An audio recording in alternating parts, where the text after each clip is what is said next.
E São Luís teve uma disputa acirrada entre Edivaldo Holanda Júnior, do PTC, e João Castelo, do PSDB. Vamos ao vivo até a capital do Maranhão com o repórter Tiago Bastos. Bom, já começou a costura das alianças para o segundo turno, Tiago. Boa tarde.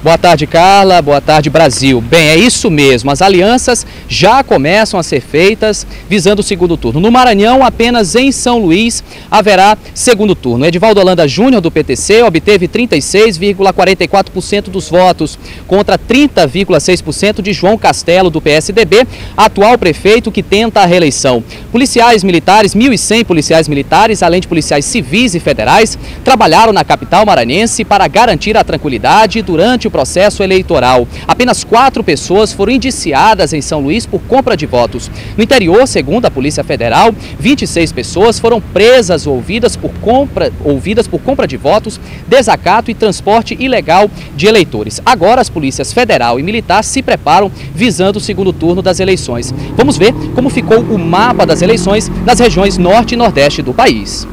Em Palmas, Carlos Amasta foi eleito no primeiro turno. Tereza Surita também foi eleita para a Prefeitura de Boa Vista. Em Rio Branco, Marcos Alexandre e Tião Bocalon disputam o segundo turno. Em Porto Velho, Lindomar Garçom e Mauro Nazif. Em Manaus, Arthur Neto e Vanessa Graziotin. Em Belém, Edmilson Rodrigues e Zenaldo Coutinho. Em Macapá, Roberto Góes e Clécio Luiz. Em Alagoas, Rui Palmeiras foi eleito no primeiro turno.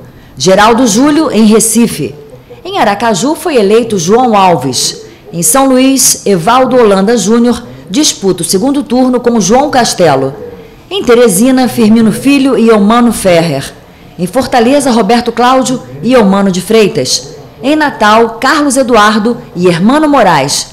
Em João Pessoa, Luciano Cartacho e Cícero Lucena. E em Salvador, ACM Neto disputa o segundo turno com Nelson Pellegrino. Geraldo Tadeu, você acha que Fortaleza vai concentrar as atenções no segundo turno entre as capitais nesse embate entre PT e PSB?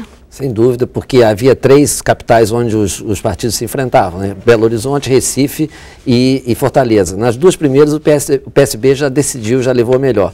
Então a Fortaleza, até pela dimensão do seu eleitorado, vai concentrar esse embate, que é um embate entre 2 forças importantes da coalizão do governo federal. Bom, e esse quadro pode ser uma prévia do que vem aí para as próximas eleições? Sem dúvida, cada eleição é um reposicionamento das forças políticas, as cartas são redistribuídas e no caso do PSB nós sabemos que há um candidato forte a uma possível disputa à presidência da República, que é o governador Eduardo Campos de Pernambuco, e o fortalecimento do PSB vai permitir a ele pensar com boa dose de chance essa candidatura em 2014. Agora, no caso de Salvador, chamou a atenção a diferença, né, entre o que saiu nas pesquisas e o resultado que a gente viu nas urnas, né, Geraldo?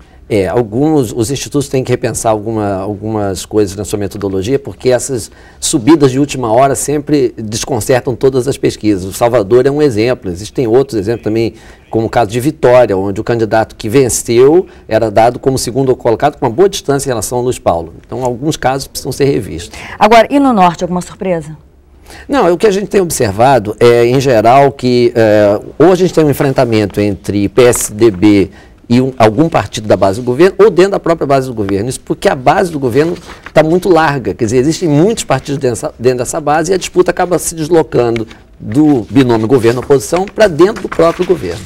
Bom, e a gente daqui a pouquinho ainda volta a conversar, hein? Perfeitamente.